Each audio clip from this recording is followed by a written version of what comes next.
लोगों के चप्पल, लोगों के पानी बोतल, कपड़े, सामान पड़े हुए हैं। रेल लाइन पर जिस पटरी पर पहले से मालगाड़ी खड़ी हुई थी, उस पर ये ट्रेन कैसे आ गई? उस पर ये ट्रेन को सिग्नल कौन दिया और क्यों दिया? ये सबसे बड़ा सवाल है। एक जान की कीमत 10 लाख, ये कैसे संभव है? जिनके एक छोटा सा बच्चा का माँ और पिताजी तक नहीं बच पाए, उनका भविष्य क्या है? कौन करेगा उनकी देखरेख? रात 11-12 बजे तक इसमें सर्च ऑपरेशन चलता रहा। हाँ, गैस कटर के माध्यम से जो है गैस कटिंग करके जो हिस्सा फंसा हुआ था उसे निकालने का प्रयास लगातार किया जा रहा था। और एक मालगाड़ी पहले से यहाँ पे खड़ी हुई थी और मालगाड़ी को पीछे से इस पैसेंजर ट्रेन ने, लोकल पैसेंजर ट्रेन ने टक्कर मारी है। लोगों के खून, लोगों के सामान बिखरे पड़े हुए हैं। जांच होनी चाहिए, जो भी जिम्मेदार है उस पर कार्रवाई होनी चाहिए। बड़ी लापरवाही है, गंभीर लापरवाही है, ऐसी लापरवाही भविष्य में नहीं होनी चाहिए। ये हादसे के निशान देख पा रहे हैं, चप्पल, जूते, पानी बोतल, कपड़े और कुछ सब्जियां। कल जो लोग कोरबा बिलासपुर लोकल ट्रेन में सफर कर रहे थे, उन्हें बिल्कुल भी अंदाजा नहीं था कि रेलवे की चूक उन्हें कितनी भारी पड़ने वाली है। 12 लोगों की मौत हो चुकी है। थोड़ी देर पहले रेलवे प्रशासन की ओर से 11 का अपडेट आया था, लेकिन 12 की बात कही जा रही है। यह भी कहा जा रहा है कि आंकड़े बढ़ सकते हैं। और यही Korba Bilaspur local passenger train है जिसमें कल हादसा हुआ। बताया जा रहा है कि लगभग उस ट्रेन में 200 लोग सवार थे, 200 यात्री सवार थे। और ये ट्रेन जो लोकल पैसेंजर ट्रेन है, ये कोरबा से बिलासपुर की ओर जा रही थी। उसी वक्त लगभग शाम तकरीबन 4:30 बजे के आसपास, 4-4:30 बजे के आसपास हादसा हुआ। एक मालगाड़ी पहले से इसी ट्रैक पर खड़ी थी, बीच वाली ट्रैक पर, क्योंकि 4 रेलवे लाइन है और बीच ट्रैक पर गाड़ी खड़ी हुई थी। देर रात तक अभियान चलाया गया, रेस्क्यू अभियान चलता रहा। और उसके बाद इस इंजन वाली जो बोगी है, ये यही बोगी है जिसपे सबसे ज्यादा यात्री घायल हुए हैं और इस बोगी में जो सवार लोग थे वो सबसे ज्यादा मारे गए हैं। जो मंजर आपको दिखा पा रहे हैं अंदर का, वो बहुत विभत्स है। अभी भी कल कितनी अफरा तफरी मची होगी उस हादसे के बाद, आप इसका अंदाजा नहीं लगा सकते।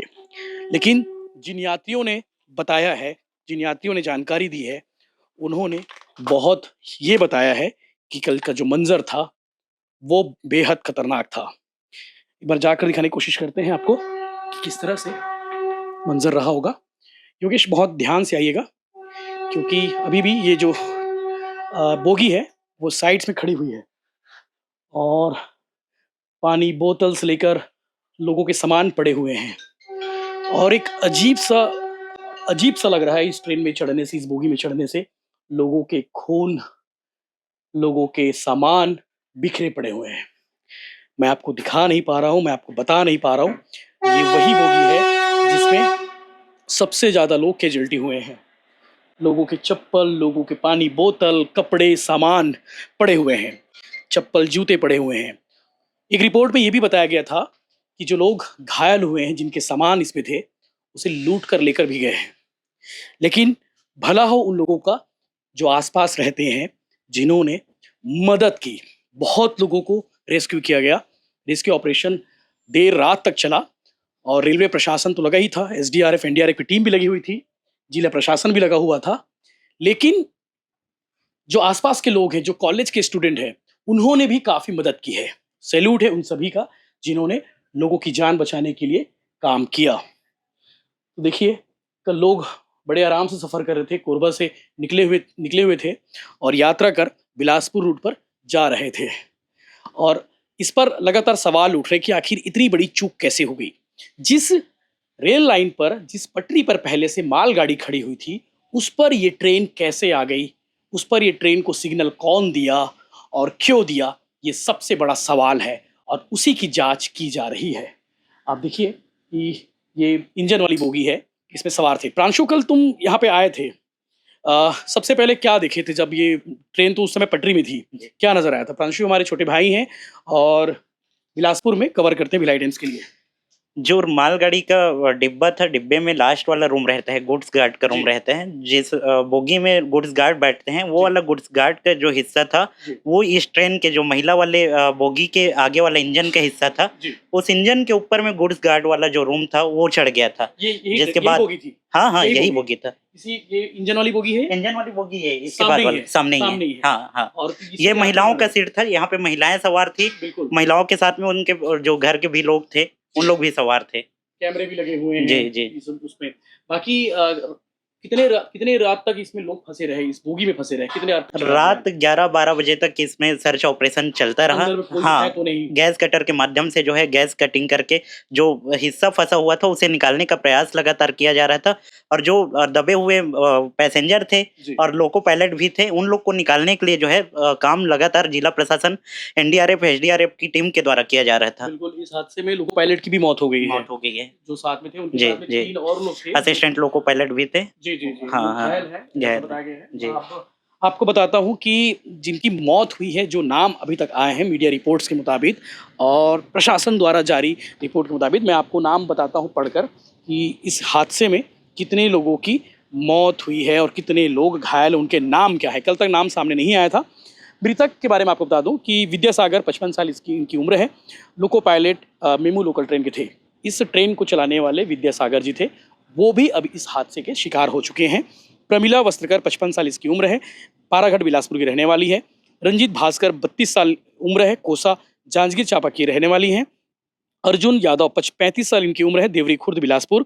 शीला यादव 30 साल, देवरी खुर्द बिलासपुर। मनमीत यादव देवरी खुर्द, यानी कि एक ही परिवार के 3 लोगों की भी मौत हुई है इस हादसे में। प्रिया चंद्रा 22 साल इनकी उम्र है, तस्वीर में इनकी फोटो भी देख पा रहे हैं। ये बिलासपुर सीजीपीएससी एस्पिरेंट थी जो पढ़ने आई थी और चंद्रा कोचिंग की छात्रा थी। इनके निधन के बाद से चंद्रा कोचिंग समेत बिलासपुर और जांजगीर की रहने वाली है, तो जयपुर की रहने वाली बहेराडी, वहां भी शोक का माहौल है। अंकित अग्रवाल बिलासपुर के रहने वाले थे। लवकुश शुक्ला शक्ति के रहने वाले थे। गोती बाई 65 साल उम्र, तखतपुर बिलासपुर की रहने वाली थी। गोदावरी बाई 60 साल, रतनपुर बिलासपुर की रहने वाली थी। अब इस हादसे में जो घायल लोग हैं उनके बारे में आपको बता देता हूँ। मथुरा भास्कर, चौरा भास्कर, शत्रुघ्न, गीता देवनाथ, मोहनीश खान, संजू विश्वकर्मा, सोनी यादव, संतोष हंसराज, रश्मि राज, असिस्टेंट लोको पायलट रश्मि राज, ऋषि यादव, तुलाराम अग्रवाल, आराधना निषाद, मोहन शर्मा, अंजुला सिंह, शांता देवी गौतम, प्रीतम कुमार, शैलेंद्र चंद्र, अशोक कुमार दीक्षित जो ट्रेन के मैनेजर थे, नीरज देवांगन और राजेंद्र मारुति बिसारे इस हादसे में घायल हुए हैं, जिनका उपचार अलग अलग अस्पताल में जारी है। इसके अलावा सिम्स अस्पताल में भी घायलों को रखा गया है, जिनका उपचार जारी है। उनमें से जो नाम मैंने बताया, कविता यादव, अंजुला साहू, श्याम देवी, प्रीतम, शैलेश चंद्रा, इनका उपचार जो है, और एक 1.5 साल का मासूम बच्चा है जो जिनके माता पिता के बारे में अभी तक पता नहीं चल पाया है। इस हादसे में एक मासूम जो है अनाथ हो चुका है, जिनकी माँ खत्म हो चुकी है इस हादसे में, जिनके पिता नहीं रहे इस हादसे में, जिनकी नानी भी खत्म हो चुकी है। अब वो बच्चा अनाथ हो गया है। सोशल मीडिया पर वो बच्चे की तस्वीर लगातार वायरल हो रही है। उस बच्चे का अस्पताल में सिम्स में उपचार जारी है। तो ये हादसे की वो तस्वीर है जो आपको दिखाने के लिए काफ़ी होंगे कि हादसा कितना भयानक रहा होगा।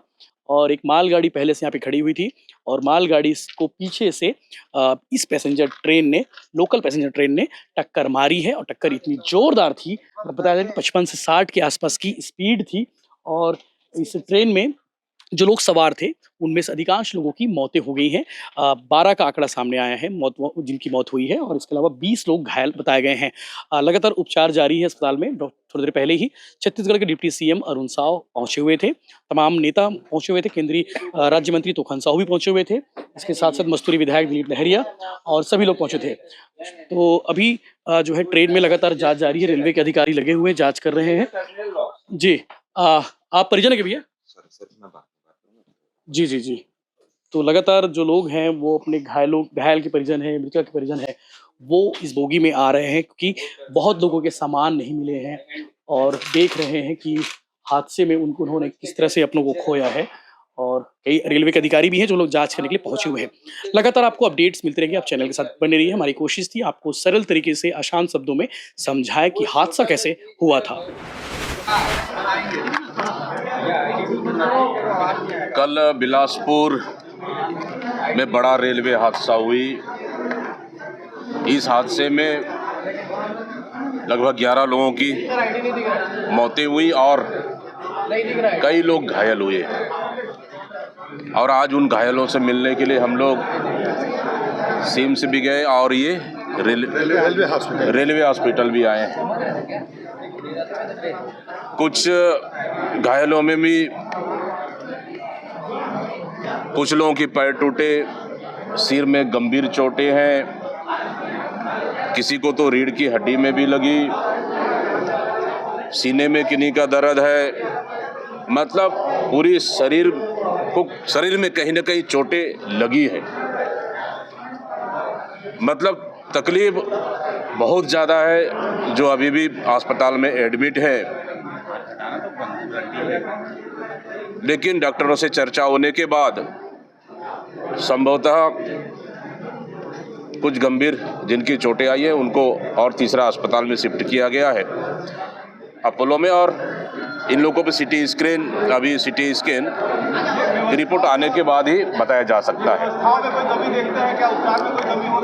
चर्चा की हम लोगों ने सभी लोगों से और डॉक्टरों से भी चर्चाएं हुई, तो जिस प्रकार से जहां तकलीफ है, जहां दर्द है, उस अनुसार उनको दिशा निर्देश हम लोगों ने दिए हैं कि उनको और अच्छे से इलाज होनी चाहिए। और कहीं ना कहीं मैं समझता हूँ कि इस रेल दुर्घटना के सबसे बड़ा कारण, मैं समझता हूँ कि सबसे बड़ी लापरवाही हुई है कि एक ही रेलवे ट्रैक पर मालगाड़ी दौड़ रही है, मालगाड़ी चल रही है, मालगाड़ी रुकी हुई है, और उसी रेलवे ट्रैक पर यात्री ट्रेनों को परिचालन करने की अनुमति कैसे दी गई? क्या विभाग को पता नहीं था क्या कि सामने ट्रेनें खड़ी है, जो ट्रेनें मालवाहक ट्रेनें हैं वो सामने खड़ी है? आखिर परिचालन की अनुमति कैसे दी गई? सबसे बड़ा सवाल। ये रेलवे को हाईटेक बनाने की बात कहा जा रहा है, देश भर में हाईटेक बिल्कुल। क्या रेलवे का सिस्टम पूरी तरह से, जिस तरह से सरकार बड़ी दावा कर रही है केंद्र सरकार कि रेलवे को हाईटेक बनाया जाएगा, एक्सीडेंटल सिस्टम को रोका जाएगा, और एक्सीडेंटल रोकने के लिए वो क्या सुरक्षा कवच के माध्यम से एक्सीडेंटल को रोका जाएगा। लेकिन मैं पूछना चाहता हूं रेलवे के अधिकारी, रेलवे विभाग और केंद्र सरकार से कि पिछले वित्तीय वर्ष में 27,000 करोड़ रुपए रेलवे कमाकर केंद्र सरकार को देती है, तो छत्तीसगढ़ के इस रेलवे में जो एक्सीडेंट हुआ है उन रेलवे में सुरक्षा कवच क्यों नहीं थी? और विभाग का सिस्टम कहां था? मतलब सरकार बड़े दावा कर ले कि हम एक्सीडेंटल को रोकने के लिए आधुनिक सिस्टम हम ला रहे हैं, लेकिन छत्तीसगढ़ में पूरी तरह से रेलवे सरकार का सिस्टम, सुरक्षा सिस्टम फेलियर है। वो हमको उदाहरण देखने को मिला, वो उदाहरण हमको दिखा।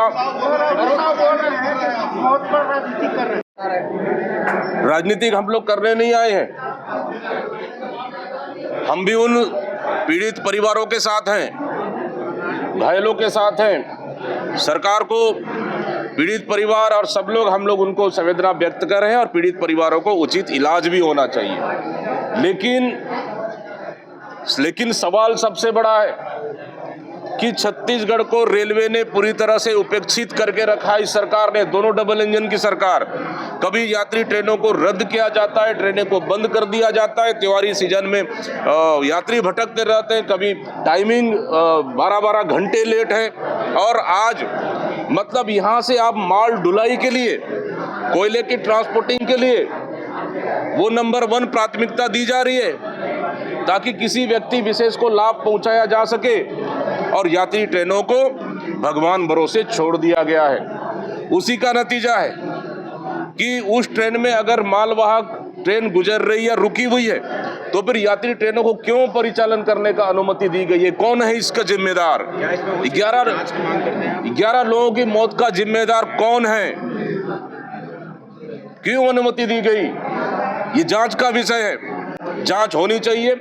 जो भी जिम्मेदार है उस पर कार्रवाई होनी चाहिए। बड़ी लापरवाही है, गंभीर लापरवाही है, ऐसी लापरवाही भविष्य में नहीं होनी चाहिए। मौत की कीमत 5 लाख 10 लाख बिल्कुल नहीं। मैं तो कि देखिए, छत्तीसगढ़ रेलवे को, चाहे हम बात करें एक सरगुजा जोन की, बिलासपुर जोन की या फिर जगदलपुर जोन की, सबसे ज्यादा छत्तीसगढ़ से रेलवे को और केंद्र सरकार को इनकम मिलता है। छत्तीसगढ़ से राजस्व की प्राप्ति होती है छत्तीसगढ़ से।